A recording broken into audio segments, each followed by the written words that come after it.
लदीना आमनु तकुल्लाह वकूनु मास सादिकीन। ए ईमान वालो, अल्लाह से डरो और सच्चों के साथ हो जाओ। अल्लाह से डरो और सच्चों के साथ हो जाओ। अल्लाह से डरो। कुरान मुक़द्दस आप पढ़ें तो दर्जनों मकामात पर रब ने इरशाद फरमाया, तुम अपने रब से डरो, तुम अपने रब से डरो। लेकिन आज दुनिया की हर चीज से हम डरते हैं, सिर्फ रब से नहीं डरते हैं। और जब हम रब से नहीं डरते, इसीलिए हर चीज से डरते हैं। आज हमारे हालात क्या हैं? आज दुनिया का जायजा लो, अपने मुल्क का जायजा लो। अल्लाह की कसम, सिसकने की आवाज सुनो तो मुस्लिम बच्चे की, रोने की आवाज सुनो तो मुस्लिम बच्चे की कहीं पर इज्जत आबरू की धज्जियां अगर लूटी जा रही हैं तो मुस्लिम बच्चियां हैं। मकान जलाए जा रहे हैं, मुसलमान हैं। दुकान और प्रॉपर्टी को पामाल किया जा रहा है, मुसलमान हैं। मारे जा रहे हैं, मुसलमान हैं। प्रॉपर्टी छीनी जा रही, मुसलमान हैं। हजरत हर तरफ से बिल्कुल यलगार है। हम हैं ख्वाबे गफलत में सोए हुए हैं। आज दुनिया किन मजालिम हम पर ढा रही है, हम थोड़ी सी निगाह उठाकर नहीं देखते हैं। हर चार जानिब से कोई कोर्ट कचहरी, कहीं चले जाओ तुम्हारे लिए कोई इंसाफ नहीं है।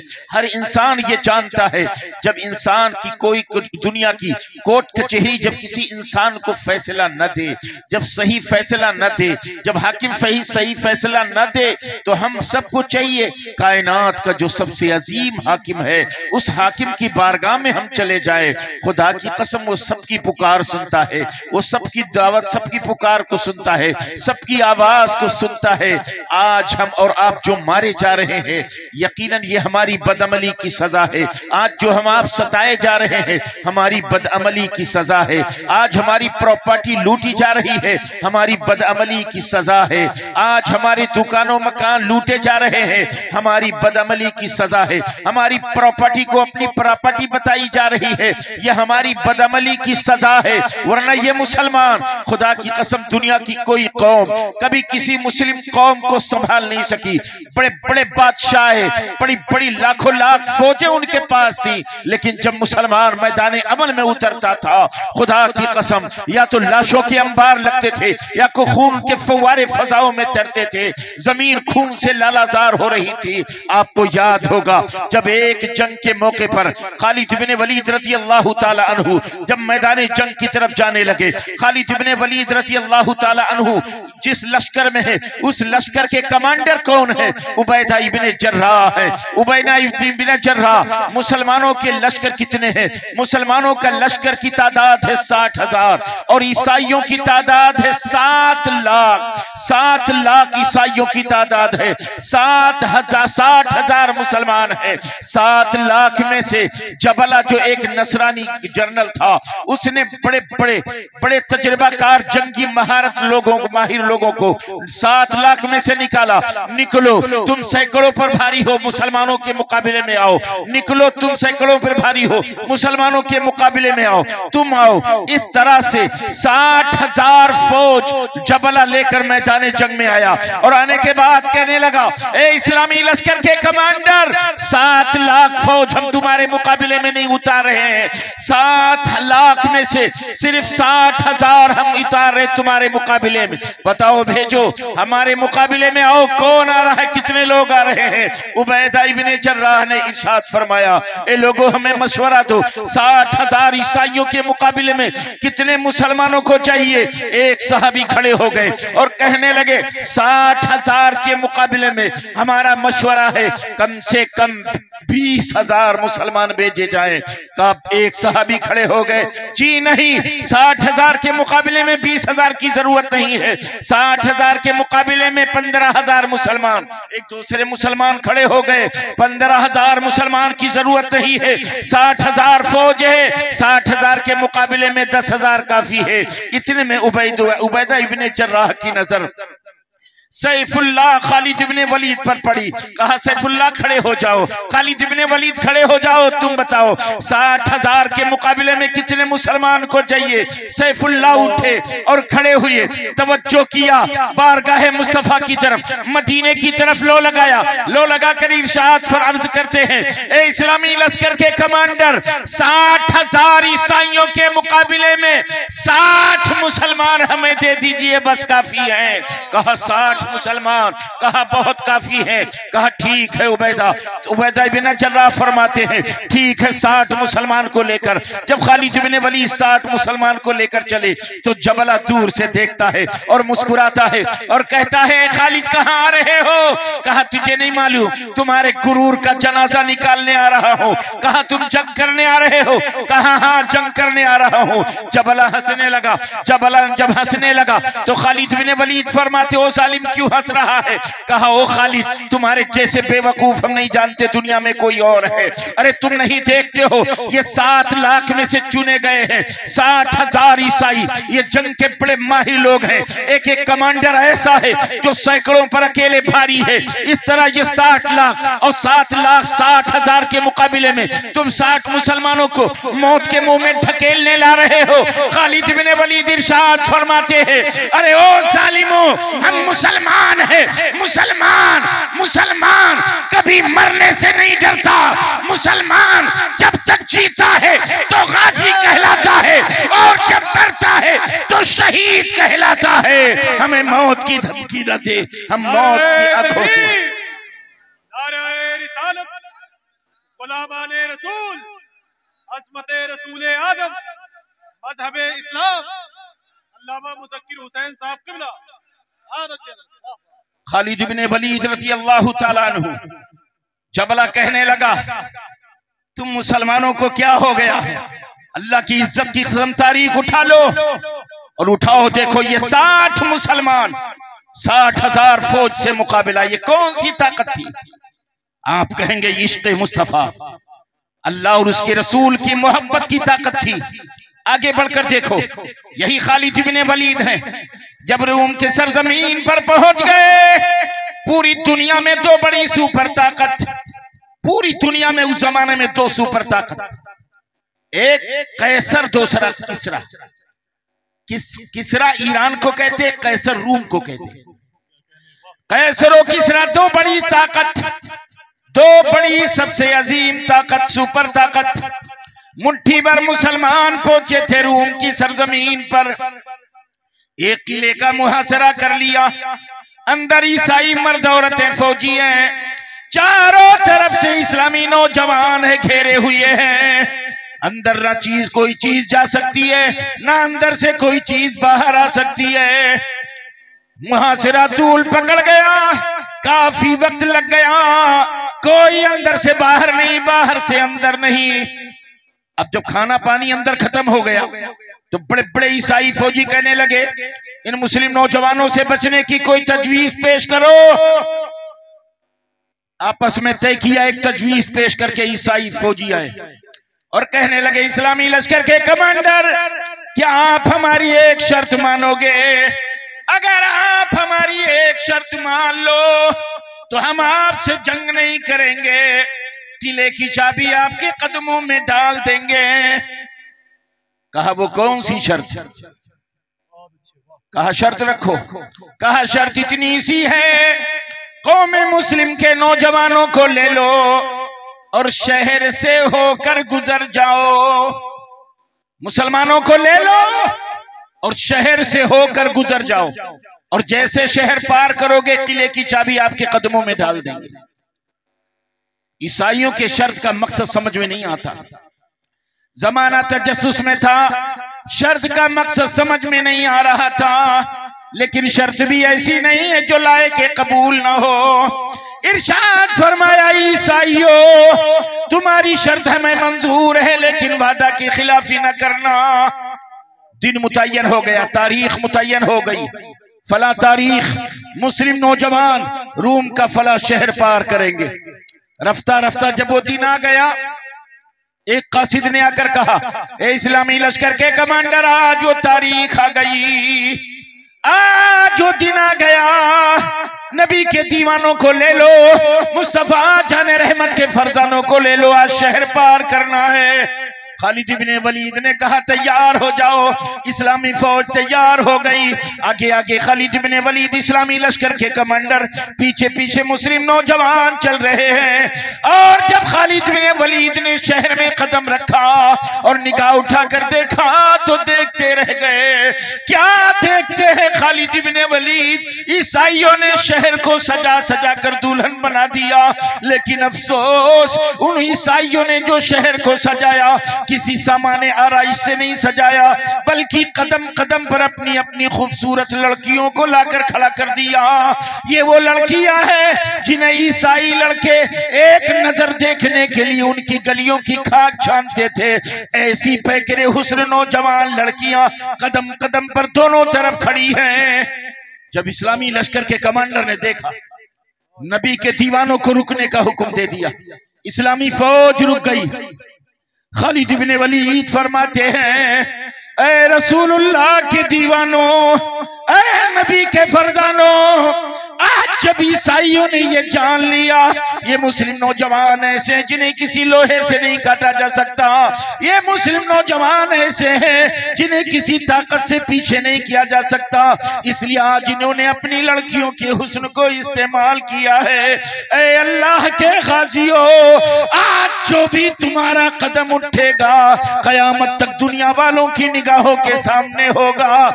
आज अगर तुम्हारे कदम फिसल गए तो तुम नहीं रुसवा होगे, मुसलमानों की शान ईमानी रुसवा हो जाएगी।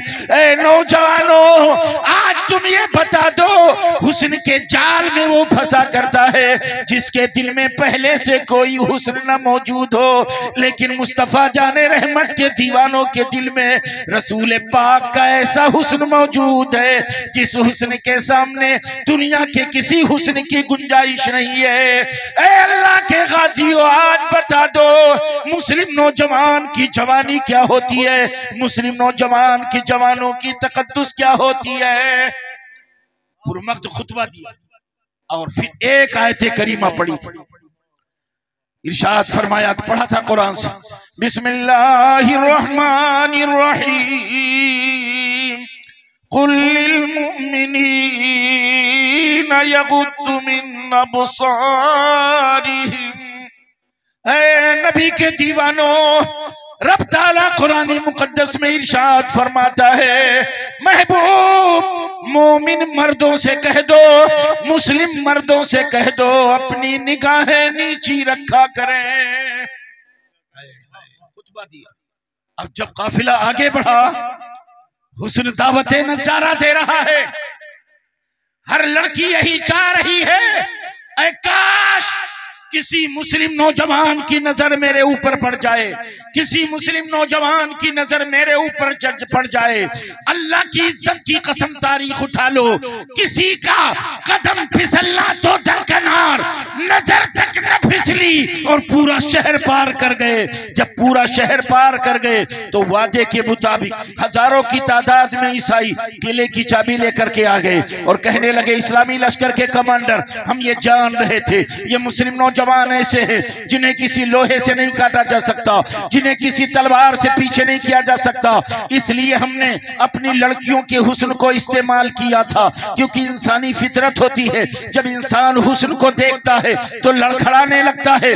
हजारों की तादाद में ईसाई कहने लगे, ए इस्लामी लश्कर के कमांडर, अरे जिस मजहब पर चलने वाले नौजवानों का ये किरदार हो, वो मजहब कितना पाकीज़ा होगा, हमें भी उसी मजहब में दाखिल कर लो।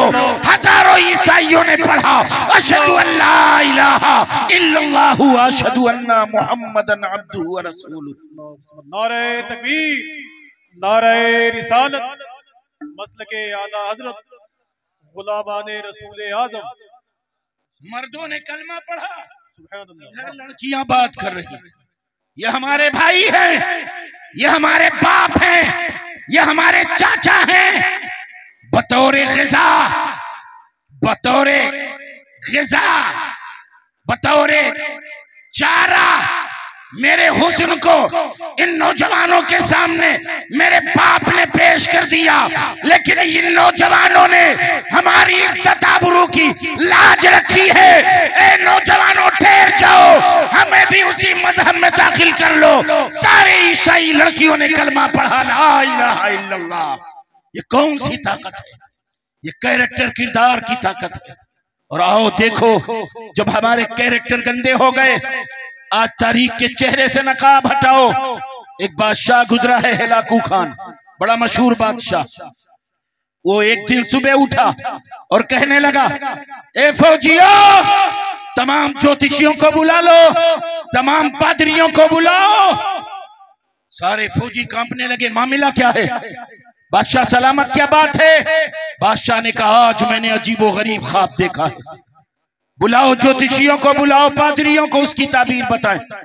कहा, बादशाह सलामत, आखिर आपने कैसा ख्वाब देखा है? तब बादशाह ने कहा, मैंने ख्वाब देखा है, बगदाद के मुसलमानों का कत्लेआम किया है। उनके खून के अंदर मैं घोड़े दौड़ा रहा हूं, उनकी खोपड़ी में शराब पी रहा हूं, मुसलमानों की खोपड़ी से मीनार बनाए गए हैं। इस ख्वाब की ताबीर हमें चाहिए। तब फौजी कहने लगे, बादशाह सलामत, आप पादरियों से न पूछो, आप ज्योतिषियों से न पूछो, बल्कि इस ख्वाब की ताबीर मुझको ऑर्डर दो। मैं जाऊंगा बगदाद, हम अपनी फौज लेकर बगदाद जाएंगे, मुसलमानों का कत्लेआम करेंगे, इतना कत्ल करेंगे कि मुसलमानों के खून में घोड़े दौड़ाएंगे, मुसलमानों की खोपड़ी में आपको शराब पेश करेंगे, मुसलमानों की खोपड़ी से मीनार बनाएंगे। कहा, जितनी फौज तुझे चाहिए ले ले और जाओ, लेकिन ये काम पूरा करो। अलगरज कमांडर लिया, हजारों फौज लिया, फौज लेकर बगदाद की तरफ जब चला, तारीख इस्लाम उठा लो, जब भी हिलाकू की फौज जिधर जाती, या तो लोग शहर गांव छोड़कर भाग जाते, या तो उनको अपना गुलाम बना लेते। इतनी ये भयानक ये फौज इसकी थी। अलगरज एक शोर उठा, हिलाकी की फौज बगदाद की तरफ आ रही है, हिलाकू की फौज बगदाद की तरफ आ रही है। अब बगदाद के लोग चीखने लगे, चिल्लाने लगे। हर दौर में मुसलमानों का यही अकीदा था, जब जाहिरी ताकत जवाब दे देती तो मुसलमान अल्लाह वाले की बारगाह में चले जाते, जब जाहिरी ताकत जवाब दे देती तो मुसलमान अल्लाह के वली की बारगाह की तरफ रुख करता। हर दौर में मुसलमानों का यही अकीदा था। जब बगदाद के मुसलमानों ने देखा अब दुनिया की कोई ताकत बगदाद की हिलाकू की हिलाकत से नहीं बचा सकती है, तो ये लोग पहुंचे अल्लाह के एक मुकद्दस वली, जिनको दुनिया हजरत जाम रहमतुल्लाह अलैह कहती है। मैं जो गुफ्तगू कर रहा हूँ तारीख बगदाद के हवाले से गुफ्तगू कर रहा हूँ। अलगरज सारे बगदाद के लोग पहुंच गए। ए अल्लाह के नेक बंदे, ए अल्लाह के मुकद्दस वली, हमें बचा लो। वली नाराज हो गए, वली भड़क गए, कहने लगे, जाओ, खुदा के अजाब से तुम्हें कोई नहीं बचा सकता है। मस्जिदों को तुमने वीरान कर दिया है, अल्लाह के घर को तुमने वीरान कर दिया है, शराब खाना आबाद कर दिया है, जुआ खाना आबाद कर दिया है, तुम्हारी जुबान पर गाली गलूज होते हैं, बेईमानी चोरी झूठ मक्कारी जारी होती है। खुदाए पाक के घर को वीरान कर दिए हो और सारी बुराई अड्डों को तुमने आबाद कर रखा है। अब खुदा के कहर से तुम्हें कोई नहीं बचा सकता है। अलगरज लोग चीखने लगे, चिल्लाने लगे, ए अल्लाह के वली, मैं अल्लाह की बारगाह में हम लोग सच्चे दिल से तौबा करते हैं। हिलाकू की फौज से अगर हम बच गए, हम वादा करते हैं, अल्लाह उसके रसूल को गवाह बनाकर वादा करते हैं, जुआ खाना बर्बाद कर देंगे, शराब खाना वीरान कर देंगे, अल्लाह के घर को, मस्जिद को हम आबाद कर देंगे, अपनी पेशानी को सज्जे से आबाद करेंगे, आपसे वादा है। सारे बगदाद के लोग रोने लगे। अल्लाह के वली को तरस आ गया। एक कटोरा था लकड़ी का, लकड़ी उठाया और कहा, ए बगदाद के लोगों, ऐसे लकड़ी पलट दिया, इरशाद फरमाया, लो मैंने बगदाद को छुपा दिया। प्याला यूं पलट दिया, लो मैंने बगदाद को छुपा दिया। अब तारीख इस्लाम उठा लो, पढ़ो, तारीख बगदाद पढ़ो। हिलाकू की फौज इराक में दाखिल होती है। इराक में जितने शहर हैं सब मिलते जा रहे हैं, सारे शहर मिलते जा रहे हैं। शहर बगदाद की तलाश है। अल्लाह की इज्जत की कसम, महीनों 2 महीना भटकती रही फौज, सारे सरहद मिल गए, शहर की सारी सरहदें मिल गई, लेकिन शहर बगदाद नहीं मिल रहा है। अल्लाह के वली ने फरमाया था, लो मैंने प्याले के नीचे छुपा दिया। इराक के सारे शहर मिल गए, लेकिन शहर बगदाद नहीं मिला। महीनों ये फौज भटकती रही। अब ये फौज आपस में कहने लगी, ये जो बगदाद बगदाद दुनिया कहती है, सही सही मानों में बगदाद तो कोई शहर है ही नहीं, इराक में बगदाद है ही नहीं। अलगरज सारी सरहदें मिल गई, बगदाद नहीं मिला, तो यही नतीजा निकाला कि शहर बगदाद इराक में है ही नहीं। अलगरज ये फौज तो कई महीना भटकने के बाद ये वापस जाने लगी, बादशाह के दरबार में पहुंची। बादशाह हिलाकू खान ने कहा क्या हो गया, मुसलमानों का कत्लेआम हुआ कि नहीं, मुसलमानों की खोपड़ी में हम शराब पी सकेंगे कि नहीं, मुसलमानों की खोपड़ी से मीनार बने कि नहीं, बताओ बगदाद के मुसलमानों को तबाह बर्बाद किया कि नहीं। सारी फौज खड़ी है, कहती है बादशाह सलामत, सच ये है कि शहर बगदाद इराक में है ही नहीं। हाय हाय, वली की ताकत क्या होती है, सुभान अल्लाह, ये वली की शान है। आज अकली घोड़ा दौड़ाते हैं खौराहा लोग, कितना पावर है। अरे इनके पावर, अल्लाह ने इनको कितना दिया, देने वाला जाने लेने वाला जाने, तुम क्या जानो यार इनकी शान क्या होती। अलगरस अब जब फौजी हंसने लगे तो ये लोग बादशाह को मनाने लगे। बादशाह ने कहा अच्छा ठीक है, शहर बगदाद नहीं, इधर बगदाद की कैफियत क्या है। चारों तरफ से काल अल्लाह काल रसूल की सदाएं, मुसलमानों की पेशानी रब्बुल औला की बारगाह में झुकने लगी।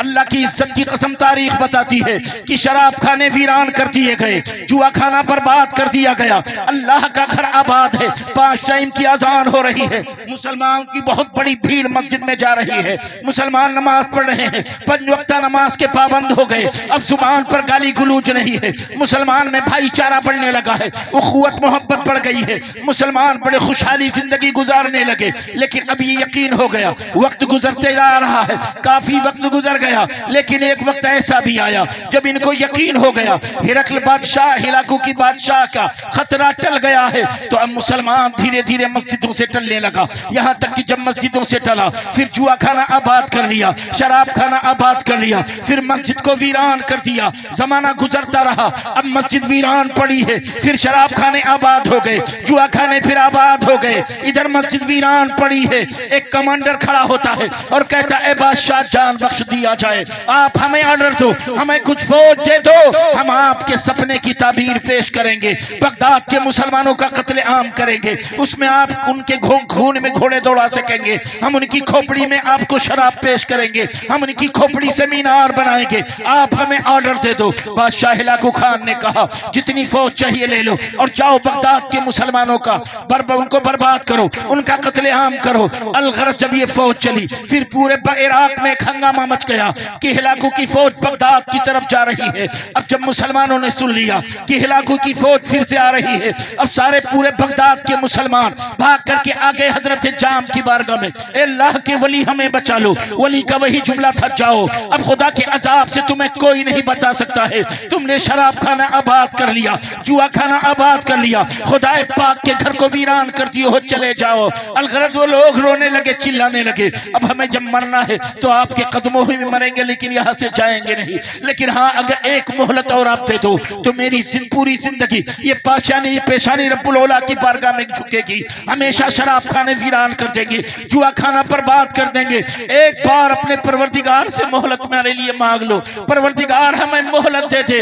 अलगरज अल्लाह की बारगाह में उस वली ने मुनाजात किया, क्या बातें हुई अल्लाह जाने, उसका महबूब जाने। बातें हुई, फिर प्याला उठाए, प्याला उठाकर फरमाते लो मैंने बगदाद को छुपा लिया। दूसरी फौज आई, वही हालत रही, महीनों भटकती रही, इराक के सारे शहर मिल गए लेकिन शहर बगदाद का पता नहीं है। अलगरज ये लोग भी कहने लगे शहर बगदाद सही मानों में इराक की सरजमीन पर है नहीं। कुछ महीने भटकने के बाद ये फौज भी वापस चली गई। बादशाह ने पूछा क्या है, वही बात है कि हाँ बादशाह सलामत, सही बात यही है, शहर बगदाद इराक में है नहीं है। अब दीगर फौजी हंसने लगे, मामला बढ़ता रहा। बादशाह ने कहा ठीक है शहर बगदाद नहीं है। अब इधर बगदाद के हालात बड़े खूबसूरत हैं, बगदाद के हालात बड़े हसीन हैं, हर तरफ के चेहरे लोगों के रोशन है, अल्लाह की बारगाह में पेशानी झुक रही है। जोहर की नमाज में अल्हम्दुलिल्लाह जैसे जुमा का मंजर है, असर की नमाज में जुमा का मंजर, मगरिब की नमाज जैसे जुमा का मंजर, ईशा की नमाज जुमा का मंजर, फजर की नमाज जुमा का मंजर। सुबहान अल्लाह, मस्जिदें फुल हो रही है, जुआ खाने पर बात कर दिए गए। अब भाईचारे की फिर से बढ़ने लगी, इत्तेहाद और इत्तेफाक जन्म ले रही है, मुस्लिम पेशानी चमक रही है, अलगरज हालात बेहतर बनते जा रहे हैं। अब ये फौज वापस चली गई, लेकिन जब मुसलमानों को पता चल गया कि फौज का खतरा अब टल गया, धीरे धीरे मुसलमान फिर मस्जिद से टल गए। आज के कुछ साल पहले हम लोग भी ऐसे किए थे। साइंसदानों ने बताया था 2-4 दिन जलजला आएगा, याद होगा आपको। जोहर की नमाज पढ़ने मस्जिद में जाओ तो लगता है जुमा है आज, सुभान अल्लाह। असर की नमाज भीड़, मगरिब की नमाज में बड़ी भीड़, फिर फजर जोहर असर 2 दिन 3 दिन गुजर रहे हैं, अरे सारे लोग मस्जिद में, कि मरे तो मस्जिद में मरे, को बाहर ना मरे, सब मस्जिद में, सुभान अल्लाह। लेकिन जब साइंसदानों ने बता दिया अब जलजले का खतरा टल गया, तो धीरे धीरे हम भी मस्जिद से टल गए। वही कैफियत, वही आदत, वही नेचर। लेकिन खुदा की इज्जत की कसम जरा तारीख उठा लो, अब जब ये मुसलमान टल गए, जुआ खाना आबाद कर लिया, शराब खाने पे आबाद कर लिया, अल्लाह की मुकद्दस घर को वीरान कर दिया, तारीख इस्लाम बताती है तैयार हो गया हिलाकू, कहने लगा है फौज तैयार हो जाओ। 1 लाख कमोबेश प्यादा फौज और 1 लाख कुछ हजार घुड़सवार फौज बगदाद की तरफ रवाना हो गई। एक शोर हंगामा बर्पा हो गया, हिलाकू की फौज, हिलाकू खुद जा रहा है बगदाद की तरफ। अब जब बगदाद के लोगों ने सुना तो बेचैन हो गए, बेकरार हो गए ये लोग। सारे मुसलमान पहुंच गए हजरत जाम की बारगाह में, अल्लाह के वली हमें बचा लो।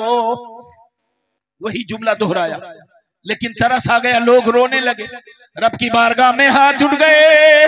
अल्लाह इरशाद फरमाता है, ऐ मेरे मुकद्दस वली, तुम इनके बारे में 100 मरतबा या 1000 मरतबा मोहलत दे दो और मैं इनको मोहलत दे दूं, फिर भी ये कौम सुधरने वाली नहीं है, फिर भी ये कौम संवरने वाली नहीं है। लिहाजा है मेरे मुकद्दस वली, तुम भी शहीद होने के लिए तैयार हो जाओ। अब जरा सुकूत बगदाद की तारीख पढ़ लो, हिलाकू की फौज आई है, कोई कुआं बगदाद में नहीं बचा जो मुसलमानों की लाश से पटा न हो, कोई गली नहीं जो मुसलमानों की लाश से पट न गई हो, कोई नाली नहीं जो मुसलमान की लाश से पटी न हो। अल्लाह समद, हर चार जानिब मुसलमानों की लाशें तड़प रही हैं, बच्चे तड़प रहे हैं, मर रहे हैं, औरतें मर रही हैं। एक भी मुसलमान को दानिश में नहीं छोड़ा, सारे मुसलमानों को कत्ल कर दिया। 3 दिन मुसलसल दरियाए दजला में मुसलमान के खून बहते रहे।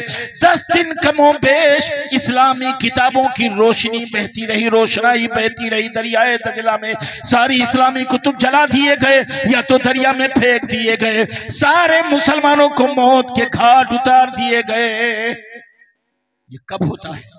जब मुसलमान अल्लाह और उसके रसूल के फरमीन से दूर चला जाता है। ये हालात भी निगाहों के सामने है हमारे आपके। लेकिन हाँ, वो मुसलमान, अल्लाह की कसम, जब मुसलमान अल्लाह और उसके रसूल से मोहब्बत करता है तो ये दुनिया उसका गुलाम होती है, अल्लाह और उसके रसूल उसके निगहबान होते हैं। एक बुजुर्ग थे जो खड़ाऊ पहने चल रहे थे बसरा से, हल्की बारिश हो गई थी। 2 नौजवान, एक औरत एक मर्द नौजवान, दोनों पहलू में गुजरे। जब ये नौजवान मियां बीवी थे या कौन थे, दोनों गुजर रहे थे, तो उस बुजुर्ग की खड़ाऊ से छींट उड़ गई। जो उस लड़की, जो फाहिशा लड़की थी, उसके चेहरे कपड़े पर पड़ गए। तो ये फाहिशा लड़की बिगड़ गई, नाराज हो गई, बाबा तुम्हारे जूते की वजह से, चप्पल की वजह से मेरे कपड़े चेहरे खराब हो गए। जब इसके आशिक को पता चल गया कि इस बाबा की वजह से मेरी महबूबा को बड़ी तकलीफ हो गई, तो वो जालिम आया, उसका आशिक, और ऐसा थप्पड़ मारा, ऐसा थप्पड़ मारा कि बुजुर्ग के चेहरे से चिंगारी निकल गई, सर चकरा गया, सर पकड़ के खड़े रहे। और उसके बाद जब दुरुस्तगी के आलम में आए तो कहते या रब्बल आलमीन, तेरा लाख लाख शुक्र है। अल्लाह का शुक्र अदा किया। शुक्र अदा करके ये बुजुर्ग आगे बढ़े तो एक नौजवान ने देखा बाबा जा रहे, जल्दी जल्दी उसने दूध तैयार कर दिया, कहा बाबा ये दूध पी लीजिए। तो जो अभी अभी थप्पड़ खाया हो इतना जल्दी दूध नहीं पिए। बाबा ने कहा बेटा बहुत बहुत शुक्रिया, तो जब बच्चे ने देखा दूध बाबा नहीं पिएंगे तो नौजवान ने कहा बाबा ये नज़र है, नज़र। और रसूल पाक सल्लल्लाहु अलैहि वसल्लम नज़र कबूल फरमाते थे, लिहाजा आप भी नज़र कबूल फरमा लीजिए। वो बुजुर्ग बैठ गए, दूध नोश फरमाने लगे। इतने में चंद नौजवान आ गए। चंद नौजवान आने के बाद कहते ओ बाबा, तुम्हारे जो धर्म गुरु थे वो कभी किसी को बद्दुआ नहीं देते थे, तुम कैसे उनके फॉलोअर हो कि तुम बद्दुआ देते हो? बाबा ने कहा ए बेटो, हमने किसी को बद्दुआ नहीं दी है। कहा नहीं, आपने बद्दुआ दी है। तुम्हारे धर्म गुरु मोहम्मद अरबी कभी किसी को बद्दुआ नहीं देते, आप कैसे उनके फॉलोअर बद्दुआ देते हो? बाबा ने कहा नौजवानों, हमने किसी को बद्दुआ नहीं दी। तो नौजवान कहने लगे बाबा, वो नौजवान जिसने अभी आपको थप्पड़ मारा था, अपने घर पर गया, छत के ऊपर गया, पैर फिसला, जमीन पे गिरा, मर गया। अगर तुमने बद्दुआ ना दी होती तो नौजवान इतना जल्दी नहीं मरता।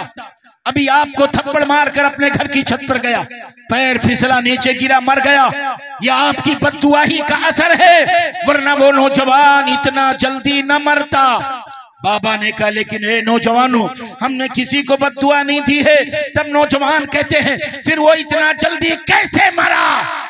बाबा का जवाब सुन लो, अल्लाह की इज्जत की कसम। बाबा कहते नौजवानों सुनो, जब मेरी चप्पल से छींट उड़ी तो उसकी महबूबा के चेहरे पर पड़ी, और जब महबूबा के चेहरे पर छींट पड़ गई तो महबूबा के यार को बड़ा बुरा लगा। फिर महबूबा के यार ने मुझे थप्पड़ मारा। जब महबूबा के यार ने मुझे थप्पड़ मारा तो मेरे यावर को बड़ा बुरा लगा, उसने उसको मार दिया। तो जिसका यावर रब्बुल औला हो जाए, भला उसे कोई तकलीफ दे सकता है? बात आ गई है नौजवानों की।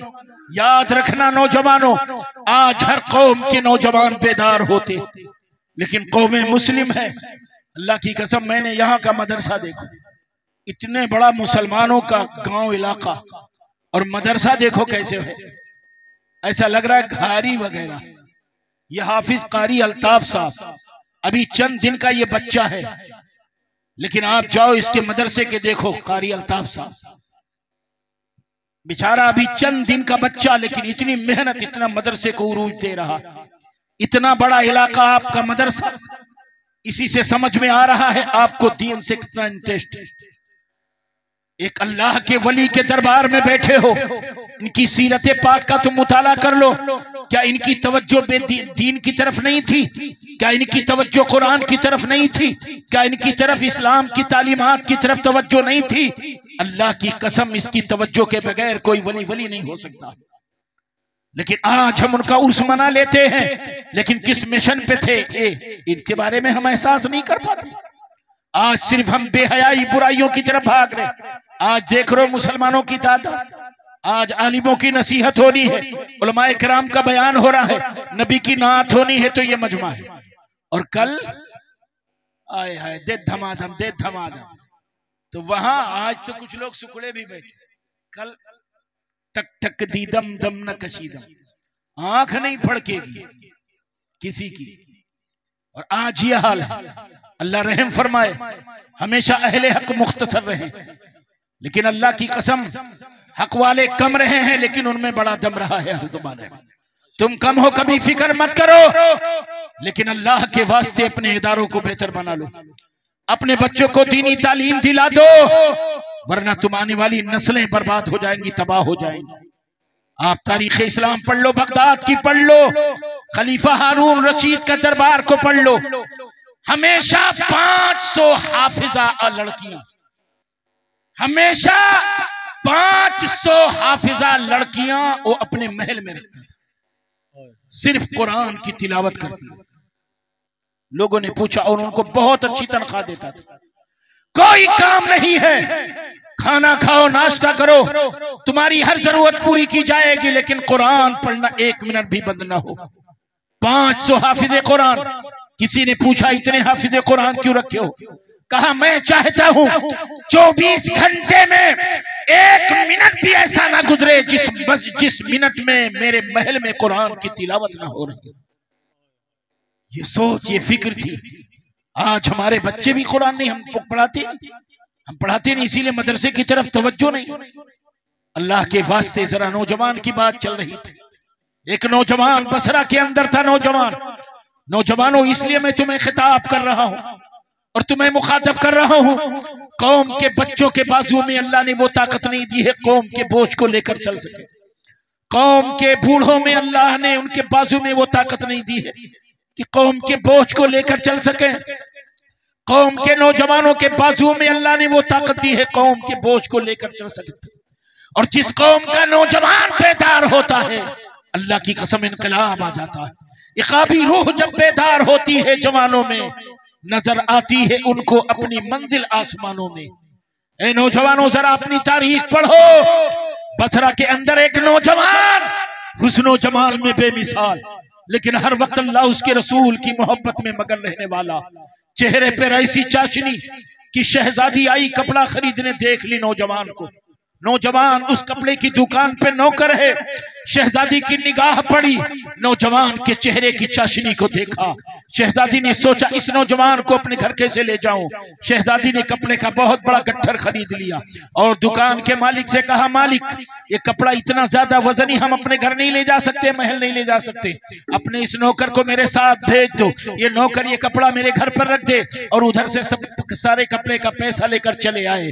कहा ठीक है। कहा नौजवान बेटा ये कपड़े शहजादी के ले जाओ, इनके महल में पहुंचा दो। नौजवान महल में लेकर और उधर से पैसे लेकर आ जाना। नौजवान महल में लेकर के गया, अंदर लेकर चली गई। अपने बेडरूम में शहजादी लेकर गई, बेडरूम में बैठी। नौजवान से कपड़ा एक साइड में रखने को कहा, फिर नौजवान को बेडरूम पे बेड पे बैठा दिया, खुद नौजवान के बगल में बैठ गई। अब नौजवान के आगे दस्ते बेहया बढ़ाने लगी। जब हाथ आगे बढ़ाने लगी, नौजवान खिसकने लगा और आगे बढ़ा रही है। नौजवान खिसकने लगा, तब नौजवान से कहती लड़की, ए नौजवान तू करीब आ, ये हुस्न तेरा दीवाना, ये हुस्न तेरा मस्ताना। नौजवान कहता है कि तुम अल्लाह से खौफ करो, सारी कायनात हमें नहीं देख सकती है, लेकिन वल्लाहु माकुम ऐना मा कुंतुम, तुम जहां कहीं भी हो अल्लाह तुम्हारे साथ है। वल्लाहु बिमा तामलून खबीर, अल्लाह तुम्हारे कामों को देख रहा है, अल्लाह तुम्हारे करतूतों को देख रहा है। लेकिन इसके बावजूद बेहयाई के हाथ पड़ गए,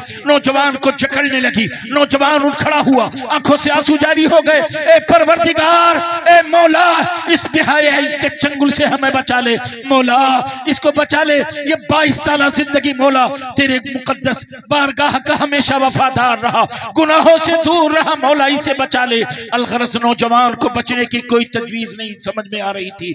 नौजवान अचानक खड़ा हो गया। नौजवान से शहजादी ने कहा क्या मामला है? तब उसने कहा मुझे जरूरत है, मुझे 2 नंबर जाना है, मुझे वॉशरूम जाना है। कहा नौकरानी को बुलाया, खादिमा इसको वॉशरूम में लेकर के जा। नौजवान जब देखा कि अब बचने की कोई सूरत नहीं है, बेहयाई से बचने की कोई और तजवीज नहीं है, कोई सूरत नहीं है, नौजवान पाखाना करता है। पाखाना करने के बाद अपने सर पे मल लिया, अपने चेहरे पर मल लिया, अपने जिस्म पर वो पाखाना पूरा लगा लिया। और जब पाखाने से बाहर निकला, खादिमा लेकर जब आई बेडरूम में, जैसे ही शहजादी ने देखा, कहा धक्के मार के बाहर कर दो, ये तो पागल हो गया है, ये यकीनन पागल हो गया है, धक्के मार के इसको महल से बाहर फेंक दो, ये तो पूरे महल में इसने बदबू फैला दिया है। नौजवान को महल से बाहर ढकेल दिया गया। नौजवान जाता एक बागीचे में, अपने आप को पाक करता है, अपने आप को साफ करता है, फिर रब की बारगाह में सजदे में जाता है, कहता है ओ परवरदिगार, हमारा जाहिर गंदा हो गया, ऐ मौला हमारा जिस्म हमने गंदा कर लिया, हमने अपने जिस्म को गंदा कर लिया है, लेकिन ऐ परवरदिगार अपने दिल को गंदा नहीं होने दिया है, अपने बातिल को गंदा नहीं होने दिया है। ऐ मौला हमें तू माफ कर देना।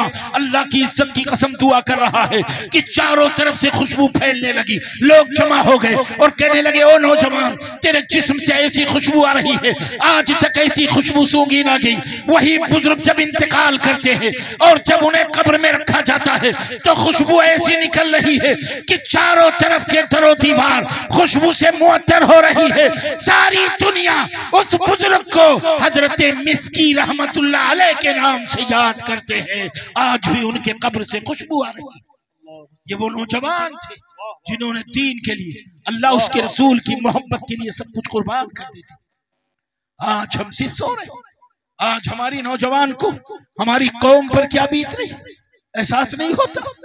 अल्लाह की इज्जत की कसम, माजी में चले जाओ, पिछले में चले जाओ, देख लो कैसे मुसलमान कत्ल किए गए, कैसे माओ की इज्जत आबरू का सौदा किया गया, कैसी माओ को नंगा किया गया। अभी ज्यादा दिन नहीं गुजरे हैं जब एक स्टेट के अंदर जालिम मुसलमानों की दुकान को लूट रहे थे, मकानों को लूट रहे थे, एक खातून इस्लाम ऐसे छुपी हुई थी और जब देखा जालिमों को कि कुरान पाक को उठाया, ताक से उठाने के बाद नीचे जमीन पर रख दिया, चारों तरफ से घेर कर खड़े हो गए, पैंट का हुक खोल कर पेशाब करने कुरान पे जा रहे थे। वो खातून जो छुपी हुई थी पर्दे को तोड़कर बाहर आ गई, कुरान को उठाकर सीने से लगाया और कहने लगी, ऐ लोगों, हमारी प्रॉपर्टी लूट लो, हमारी दौलत लूट लो, हमारे घर जलाकर राख कर दो, हमारी कीमती चीजें ले लो, लेकिन हमारा कुरान वापस कर दो।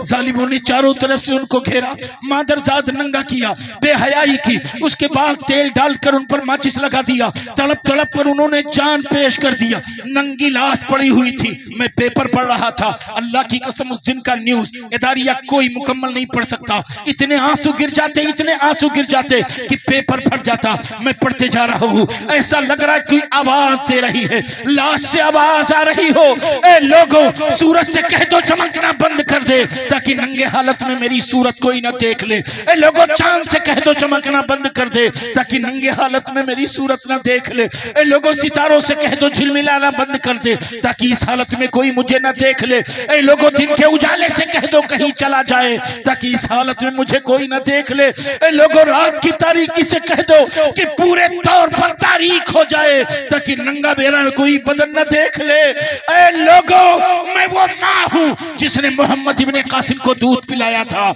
मैं ही वो माँ हूँ जिसकी गोद में टीपू सुल्तान जैसे मर्द मुजाहिद ने जन्म लिया, मैं ही वो माँ हूँ जैसे सैयद सालार मसूद गाजी पाक जिसकी गोद में खेले हैं।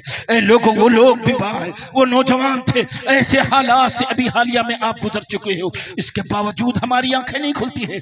आप अपने गांव के इदारे को खूबसूरत नहीं बना सकते हो, अपने बच्चों के मकतब को अच्छा नहीं बना सकते हो, दीन इस्लाम के लिए कोई इंटरेस्ट नहीं आपको, तो एक इंसान और जानवर में क्या फर्क हो सकता है? इंसान भी मेहनत करता है और सिर्फ खाता है, तो ऐसे ही गधा भी करता है, बड़ी मेहनत करता है, खाता है, ऐश करता है। अगर हम भी ऐसे हो जाए तो हमारे गधे में कोई फर्क नहीं है। तुम एक अल्लाह के मुकद्दस वली के दरबार में बैठे हो, आप सोचो जब तक ये लोग जमीन पर होते हैं इनके आसपास भीड़ होती है और जब जमीन के नीचे चले जाते हैं तब भी एक मेला लगता है। क्यों लगता है? क्या ऐसे ही हमारी तरह जिंदगी गुजार गए? आप कहेंगे नहीं, रातों रात अपने रब को याद करते थे, रातों रात अल्लाह उसके रसूल से मोहब्बत में रोया करते थे, रातों रात दीन इस्लाम को फरोग दिया करते थे, हमेशा इस्लाम और दीन की इनको फिक्र हुआ करती थी। लेकिन आज हमें ये फिक्र नहीं। हाँ, फिक्र इतनी है कि मुसलमान की प्रॉपर्टी किधर है, मुसलमान का माल किधर है। चोरी करना हो, बेईमानी करना हो तो सबसे एक नंबर पर चोरी, बेईमानी, कोर्ट कचहरी आज चले जाओ, अल्लाह की कसम हया शर्म से सर गड़ जाता है। थाने में जाओ तो नकाब पोश, कोर्ट कचहरी में जाओ तो नकाब पोश, दर्जनों वकील लोग कैसे गुफ्तगू करते हैं, जाओ देख लो, शैतान भी शर्मा जाए। कहां जा रहे हैं? और फिर कहते हैं हम ला फारूक आजम को भेज दे, मौला टीपू सुल्तान को भेज दे। हमारा कैरेक्टर ये, किरदार हमारा ये, तो अल्लाह तबारक व तआला की तरफ से हम पर अज़ाब ही मुसल्लत किया जाए। चाहते हो कि ये तमाम जुल्म के भंवर मिट जाए, खुदा की कसम अल्लाह उसके रसूल के पनाह में आ जाओ, अल्लाह उसके रसूल के पनाह में आओगे, दुनिया की कोई ताकत तुम्हें आंख नहीं उठा सकती। आप थोड़ी देर के लिए एक हदीस शरीफ सुन लो। एक यहूदी बकरी चरा रहा था, बकरी चराते चराते अचानक भेड़िया आया, बकरी को पकड़ा लेकर भागा। चरवाहे ने इतना पत्थर मार दिया कि भेड़िया की बकरी मुंह से बकरी छूट गई। जब बकरी छूट गई तो भेड़िया एक टीले पर जाके बैठा और कहता है, चरवाहे, ऐ काश तूने मेरी बकरी, तू मेरा शिकार न छीना होता, ऐ काश तू मेरा लुकमा न छीना होता, ऐ काश तू मेरी रोजी न छीनी होती। तो यहूदी चरवाहा कहता है, अरे वाह यार, मुझे ताज्जुब है, तो तुम जैसे इंसान बात करते हो। तो कहा, अच्छा मैं जैसे इंसान बात करता हूँ? भेड़िया ऐसे बात करता है, इंसानी जुबान, तुम मुझ पर ताज्जुब करते हो? भेड़िए ने कहा, यहूदी मैं तुझ पर ताज्जुब करता हूँ। कहा, मुझ पर क्यों ताज्जुब करता है? कहा, तू उस नबी का जमाना पाया है, नबी आखिर ज़मा का जमाना पाया है। खजूरों की वादियों में नबी तशरीफ ला चुके हैं और तू उनका जमाना पाया। आज तक उनके दीदार से तू महरूम है। तू जैसे बदनसीब इंसान पर मैं ताज्जुब करता हूं। तो कहता अच्छा भेड़िए साहब, चरवाहा कहता अच्छा तुम ये चाहते हो कि मैं नबी के दरबार में चले जाऊं? माशाल्लाह, खड़े हो जाइए सही।